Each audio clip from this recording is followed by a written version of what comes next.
to see Joker Folié A Deux early, but is it worth your time, or has the joke been played on us?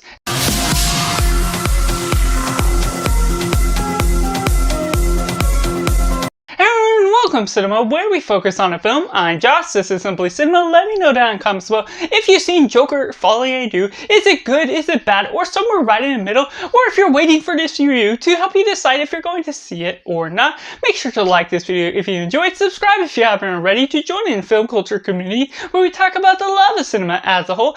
And getting right into the synopsis. While struggling with his dual identity, Arthur Fleck not only stumbles upon his true love, but also the music that has always been inside him. Leading right into the positives with the retrospect of the film, what you might want to know going into it. This is more heavily based on a courtroom drama, a little bit of a romance comedy in one sense, as well as what this tackles as a musical. Even though they're leading you to believe it's not a musical, it very much is a musical because there's musical elements that play along where people burst into song. The music is in the background that isn't actually in the background of this context of the scene, and so it is a musical, but that's not necessarily something to lead you away from watching it, because this does bounce in on some great moments, what it's doing with its character work, with the music, how that plays into the character work and the aspects of the Joker,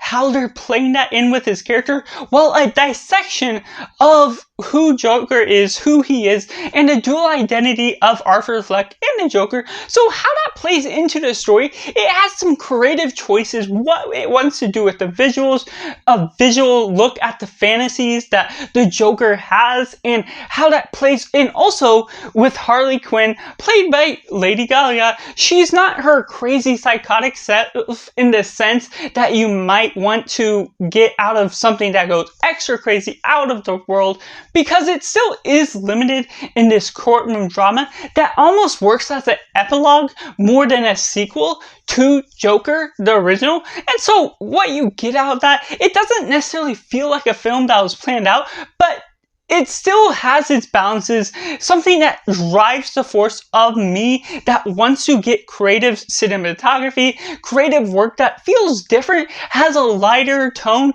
than the original Joker, but also still manages to add the psychotic nature of the Joker, make you feel uncomfortable. Joaquin Phoenix being great as the Joker in his performance, always being able to turn and switch it off to another gear, switch off to a more psychotic look just by the little mouth movements or certain visual appearances by the expression on his face, something that makes him more psychotic. And you're getting some new side characters, other things along the way, because it takes place in these different locations, a courtroom and a prison, based on the consequences of the original Joker, that balances in some new ideas, certain things you learn about along the way that builds upon the characters that much more subtly, and becoming compelling by how it balances in the visuals of the musical, but not necessarily always having a musical all the way through.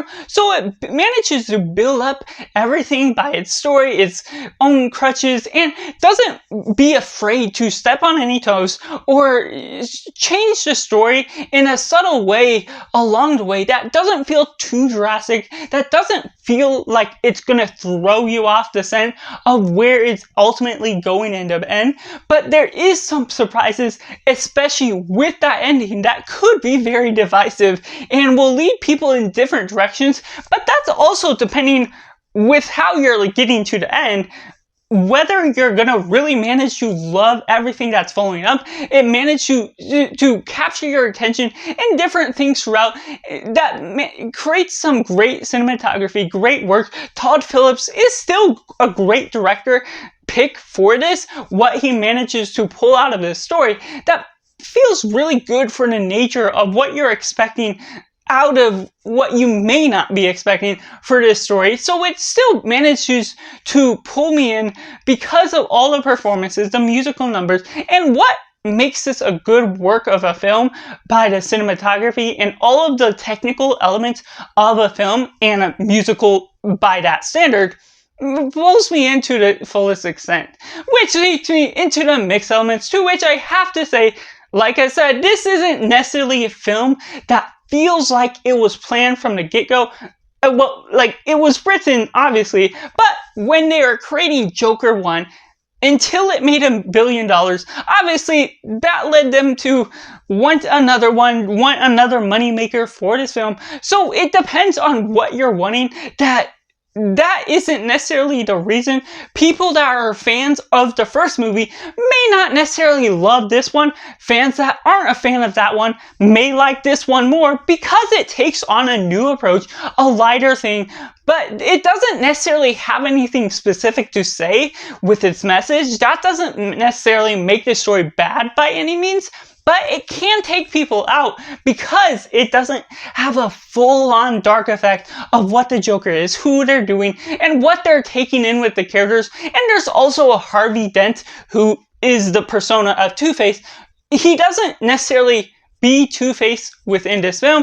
You're not getting any Batman. So depending on what you're wanting out of the characters, the story, certain things throughout, there is some good balance to what you're getting, but also things that may take you back, especially with the expectations you may have went into it coming off of the trailer. The trailers can be very misleading to what the sort of tone is, and there's more of a relationship between Lady Gaga and Joaquin Phoenix playing in their respective characters as Harley Quinn and the Joker. So it's a little bit of a romance film, a bit of a courtroom drama, and a musical by the aspects of what makes a musical. And so depending on what you're going into expecting, based on what I'm trying to fulfill the nature of this review with, trying to get you expecting what you need to expect going into the film, they could be landing on very divisive things, whether you love it, whether you don't like it, or it's somewhere right in the middle where some people may end up following because there's so many technical elements, but without this having been filmed, with this being more of an epilogue than a sequel, it's not advancing the story too much further, but it is also an interesting character study to Arthur Fleck, his dual identity with the Joker, while not necessarily providing direct answers, because since this is more on the villain side of things, what we're looking and dissecting on Joker's character, balanced in with Harley Quinn, they're not doing all of this criminal stuff, because Joker is still in captivity to some certain extent.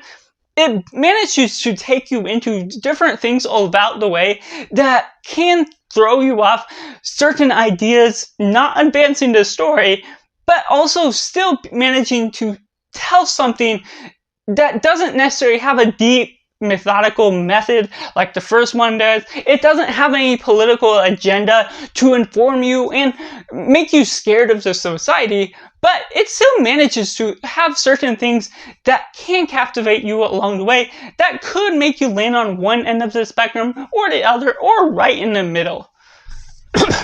Which takes me right into the negatives, to which I have to say, with some of the musical elements, certain aspects of the story, it can get a little repetitive, not knowing what to go into, what to expect, and it trips on some things, some story elements along the way, because it's not as methodical with its messaging as the first one was. It threw me a little bit off the scent and managed to feel like it was taking a step back from the first. Well, I still enjoyed the aspects of the technical elements that made it a film, made it a musical, that I appreciated and had fun with to some sort of extent. It didn't feel like it was going full force, even if it was taking some big risks, some obscure choices that can throw people off, throw me off a little, and still not feel like it's working to a specific standard, having a specific message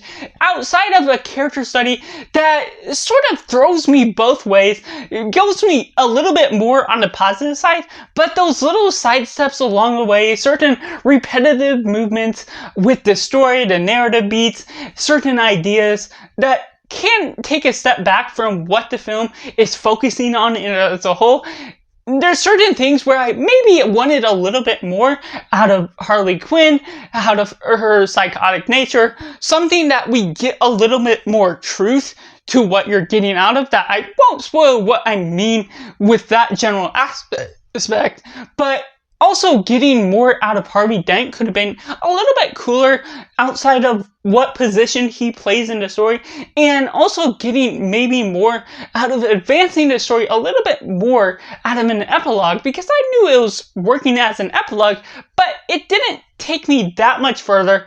And it's questionable how this story will advance based on what we're getting out of the ending for this story as a whole. And so that's just my personal spoiler-free review for Joker Folié A Deux. Let me know down in the comments below if you got to see it. Do you like it? Do you not like it? Or is it somewhere in the middle? Or if you're waiting for this review and going to check it out for yourself, make sure to like this video if you enjoyed. Subscribe if you haven't already to join in film culture community where we talk about the love of cinema as a whole. So make sure to do yourself a favor and go watch a movie.